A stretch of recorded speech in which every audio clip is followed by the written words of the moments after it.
Hi everyone, I'm deep diving into Bojack Horseman. Buckle up.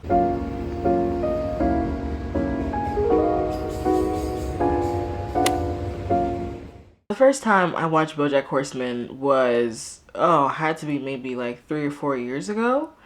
And ever since then, I have enjoyed the show multiple times. I've watched Bojack about 5 times this year. Anyway, I love the episode Free Churro, which is in season 5, episode 6. If you plan on watching the show, maybe don't watch this video, but if you don't care about spoilers, then have at it. Just keep watching if you want. Now, there are tons of analyses all over the internet of people talking about Free Churro and why it is one of the best episodes in Bojack Horseman, along with The View from Halfway Down, which is nearing the second to last episode, and all of its amazing themes and quotes and all of that. And I want to add my own interpretation in everything that I picked up, or maybe you just wanted a refresher. Like I said, there are a lot of people who talk about Free Churro on here. There are many like it, but this one is mine. If you've been here for a while, before the rebrand, before the little things, I had a couple of episodes on here that I talked about. It was a small series that I had called Knit and Chat, where I knitted a scarf and I talked about cinema and movies and all that stuff, and music and all that stuff. So I talked about Bojack Horseman, and I had a little synopsis of what you had to be dealing with while watching the show, and somehow I will link that somewhere. You know, that little pop-up thing? I've never done that before. We're all trying new things here. I would suggest watching that and then maybe coming back here, but if you are aware of the show, by all means. Free Churro starts with young Bojack waiting for his father to get picked up from soccer practice. Bojack is just basically this emotional pillow for Butterscotch, just bitching and whining about his great American novel that he's had to just stop writing, and criticizing his mother about her neglecting her wifely duties. Why does everyone have a really loud motor while I record? Anyway. The best thing about Bojack Horseman, and what the writers really do, is resurface a lot of themes that people tend to retain in the show. So when I talk about later, there are so many things that Bojack remembers and resurfaces in the show that hopefully the audience catches. Butterscotch talks about how Beatrice went to see the play A Doll's House by Ibsen. And A Doll's House is a play about a woman who goes against the societal norms of being a mother and a wife, which is very telling for Beatrice Horseman, because if you understand her backstory and her family and her mother's lobotomy that she was forced to have because she was mourning the loss of her son, which is a very valid thing to be upset about for a long period of time, you'll understand the traumatic connection that she has with this specific piece. I'm sure you have something, it's either a book, a song, a movie, that resonates with you always. But I think the problem that we have with that is we kind of compare it to something else that we've been introduced to, and that can make us be a little narrow-minded and too opinionated. And that's exactly what Beatrice Horseman did with Bojack's career and his success. Bojack actually talks about the screening that he had, that we actually saw in one of the episodes when Beatrice came to Bojack's screening of Horsing Around, and she just had the most blank stare face ever. He later has to sit with all the cruelty that his mom embarks on her, and talks about how it's not Ibsen, right? Because she's making everything that Ibsen has ever made with this play incomparable to anything else that she's ever being introduced to, which again makes her way too opinionated to anything that she later watches or looks at after A Doll's House. Later in that monologue that Butterscotch has with Bojack in the car, he explains how he can't depend on anyone, and it's good that he knows that, and forces Bojack to accept the parenting style, the very terrible parenting style that these two put on Bojack. And Bojack's retention is so good, but it's also so sad. So later on we get into the actual monologue, the actual eulogy of Beatrice Horseman. The only thing that Bojack can really relate to being Beatrice's son is a free churro. And he talks about maybe the two trivial things he's ever witnessed her do, because that's the only thing that he can go by. He doesn't talk about all the things that Beatrice has ever done for him, except for criticizing him and telling him what he can't do and how terrible of a person he is. My battery died. That's annoying. Anyway, what was I saying? This is how much I love Bojack Horseman's like resurface of events, because he talks about the time where she smokes an entire cigarette in one full inhale, and we see that in one of the episodes where she's like starting to actively lose her mind. Still at 54 years old, Bojack Horseman has always grasped at any opportunity for Beatrice's acceptance, all the way through, even to the end. Bojack talks about the amount of times that he's had to perform the Lollipop song for Beatrice's dinner parties and supper parties in front of everyone.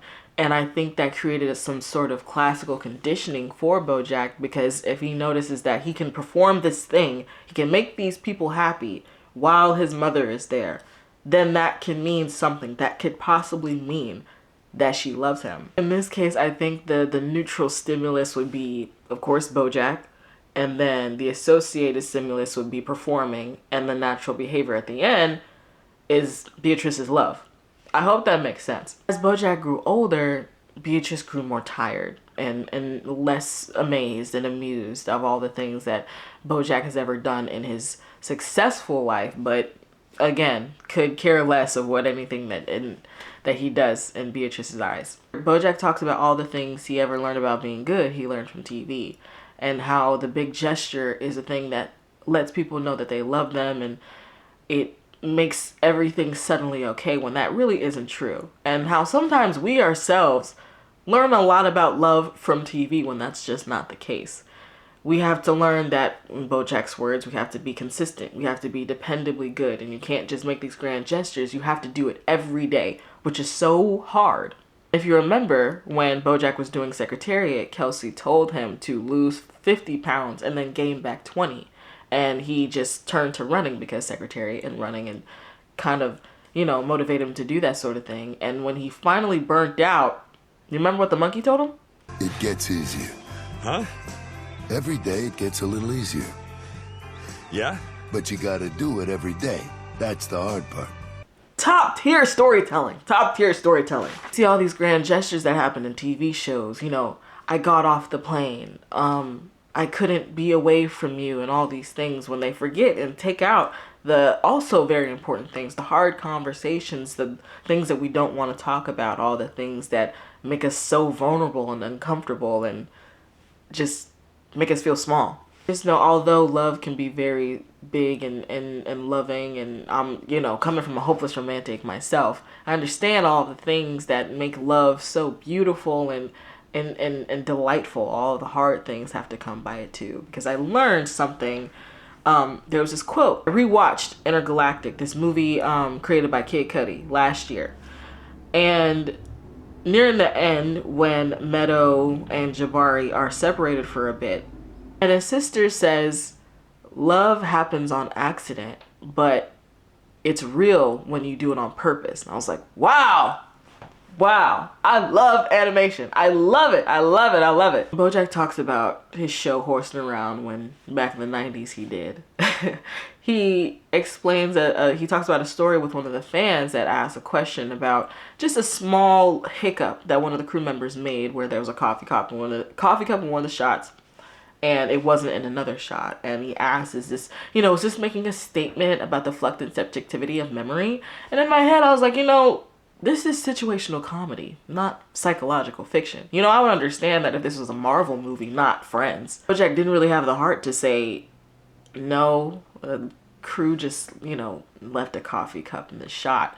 But obviously to that fan, it meant something to them. And Bojack just kind of went along with it and said, yeah.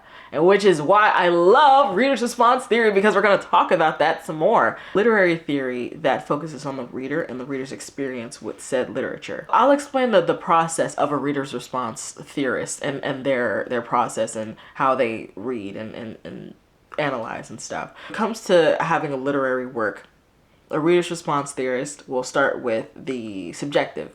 The subjective is looking at all the things that make you feel personally and why they have these feelings. You're highlighting, you're underlining, you're feeling all of these things. Then you go into the receptive, which talks about why this text is guiding the reader and why they feel this way. And then we get into the interactive, and when we think about the interactive, a reader response theorist is asking, how does my theory, how does my interaction create a new meaning with someone else's experience?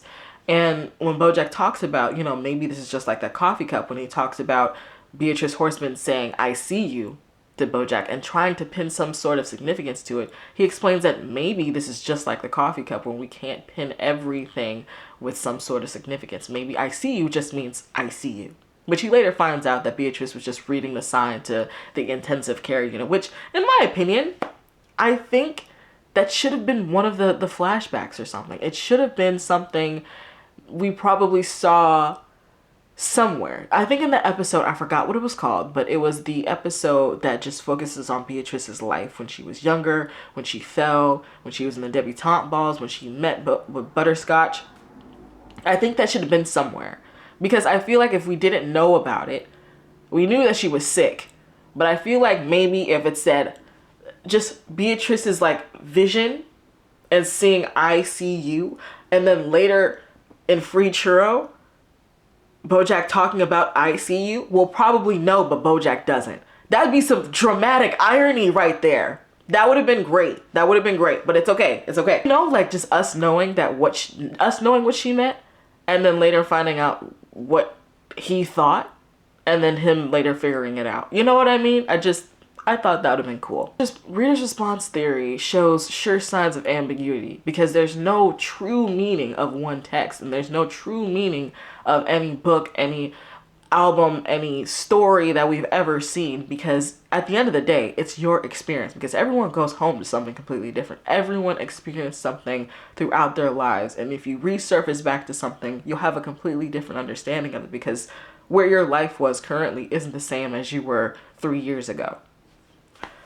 That's why I love reader's response theory. I love it. I love it. Then we talk about the amount of times that Bojack has turned to performing to feel above surface level. He talks about the one time he felt some sort of sense of grace when he was performing, because his dad would watch his mother dance, and his mother would dance and perform, and just knowing that these are terrible people, that this is something to cherish at least once or twice. And he talks about how in small instances when you're drowning, you remember that you can swim. And that's what Bojack does throughout his entire life. He reminds himself of all the things that he did that made him feel like he was needed. Like, rewatching Horsing Around and reliving the old days and talking about all the things and trying to stay frozen in time, because that's the only time he felt like he was on surface level, when he was doing Horsing Around. And when he was performing for Beatrice, that was the only time when he was younger that he felt like he was at surface level. He felt okay. He felt that nothing else could, squander this moment. Which we should talk about. There is a need to watch comfortable shows over and over again, and I fall victim to that greatly. I'm sorry. I don't know. I understand that there are some things I need to watch, but sometimes it's just a hard push. I gotta give myself a little nudge to try something new, okay? But at the end of the day, it's always something cool to rewatch and to see, because no matter how many times I watch Bojack Horseman, I'm always seeing something new. I don't know.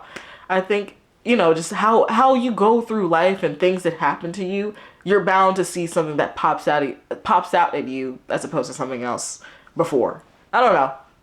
How I talked about Beatrice more than I did with Butterscotch is, intentional, because Bojack could care less of what Butterscotch thinks of him, because I think personally the reason why we don't get that much screen time with Butterscotch and Bojack is because they have the same voice actor. But Butterscotch was so self-centered in his own his own pride. He didn't want to support his family in the beginning because of his pride and going corporate and getting the paid vacation and the six-figure salary and all that stuff.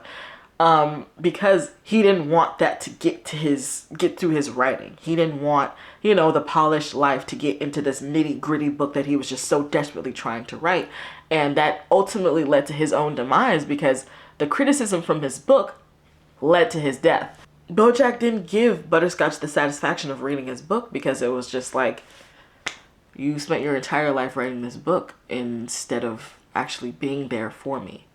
You cared more about this book to be your legacy when your legacy is living in flesh right in front of you. And I thought that was, yeah, it was pretty shitty. I was told that I say shitty the same way Bojack does, and I can't stop, not hearing it now. So it's fine. It's fine. I thought it was pretty cool. I also find it pretty ironic that Bojack desperately tries to steer away from being related to Butterscotch.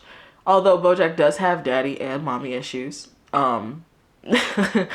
He neglects his daddy issues a lot. But the thing is, he can't even help it because it just happens. The amount of times where we hear Bojack having this, this small, because I talked about the nervous tick, remember? In the animation is the best medium. I talked about that.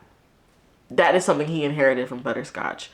And the lies and the deception, even some of the comedy that they both share, he got from Butterscotch. And he doesn't realize that. And I don't think he ever did. Because he was so desperate to getting his mother's attention that he just kind of ended up being like his dad sometimes, and being neglectful and being a little self-centered and pessimistic about everything, and wondering if he's ever good enough, just like his father does with his great American novel. I don't even know what the book was called. I thought it would be cool that there might have been maybe a little manuscript or something that the readers could read. And Over the Garden Wall. Ah, man. This, if you've watched it, of course you've watched it. If you've watched my my videos, you're more than likely, you're the audience. Okay. We're created a mixtape for Sarah. And it just talks about his feelings for her and massive poems and clarinet solos. And they actually released some out, but they sold like that. Like physical copies of the mixtape. And it sold out, and then they did it again, and then sold out again. But someone was able to put it on YouTube. So it's just 30 minutes of work, just talking and having all of these doesn't really work. It's really cool, and I really love when creators go outside of just the work that they've done and just extra lore, because I love lore. They actually made a Horsing Around title sequence on Netflix. So if you have Netflix and you search up Horsing Around, I was so geeked because I thought they released Horsing Around the whole show, and I was like, damn, it's just the theme song. But finally, I have one last tidbit about the show, and we'll wrap this up. Bojack closes. He reiterates Beatrice Horseman was born in 1938 and she died in 2018, and I have no idea what she wanted. But maybe she wanted what we all wanted, to be seen. And he opens up the casket and figures out he's in the wrong funeral parlor. And at first glance, when I first watched the show, and when I first watched this episode, I was like, that sucks. That's a gag. It's funny. Have a specific work. You have to rewatch it multiple times to understand the true meaning that these people put into these shows. Him being in this funeral parlor, the wrong funeral parlor, displays how much he just didn't know that much about his mother and all the people in front of him. Now, I was like, okay, Bojack, I get it. You didn't know anything about your mom. But if you see the audience, if you see in the show, the entire audience are geckos. They're all lizards. And I'm like, Bojack, you didn't think to question it a little bit? You didn't think maybe, I don't know, maybe Diane would have showed up? Maybe, because of course, this is a small family. All of them are wiped out. But that's fair. That's kind of fair. But still, you know what I mean? I figured, I guess, but not even your friends? It sucks. Really shows how little Bojack understands Beatrice and who was in her life at all. In the end of it all, it was a performance. It was a eulogy, but it was really a performance that Bojack needed. It's It was so great. One quote that also sticks out the most is the amount of times that Bojack heavily depended on just Beatrice being there. And he says, I was your son. All I had was you. Because ultimately, yes, that's all he had. He had no siblings. He had no friends. He didn't have his father. All he had was his mother. And she couldn't even do that right, as opposed to, you know, her idiot son not even be able to do that right. But, you know, have an open casket.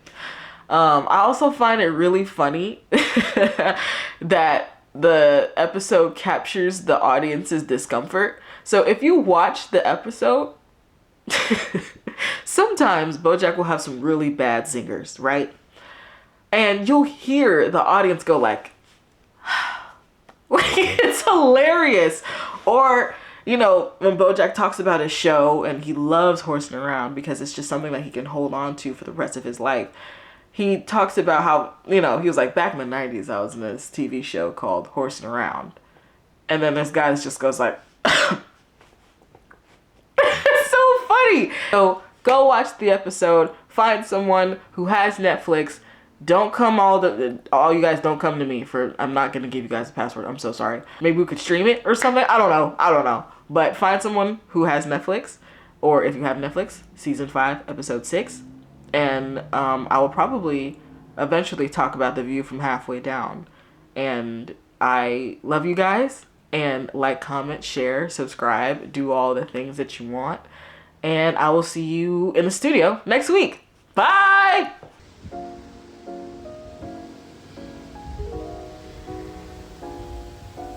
We've got to do thumbnail poses because I need to do better at thumbnails.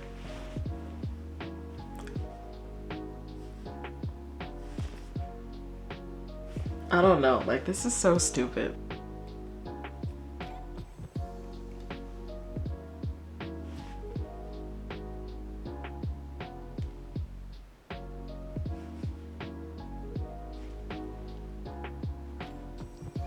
All right, that should be enough poses. All right.